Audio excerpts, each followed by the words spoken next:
Oh, this is just one way to repair your dartboard. Save buying new ones all the time. Just make a bit of paint over the where you got to patch up.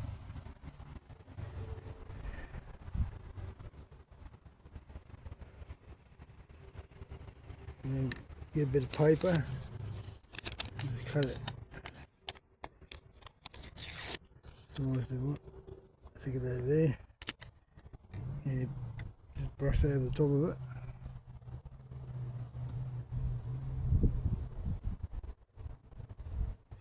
Yeah, but Bunnings has got heaps of they call it mist tints. People you get a cut, they colour the paint, then they don't like the colour, then they get it, and they you usually get them like half price. But for a dartboard, they're perfect. You just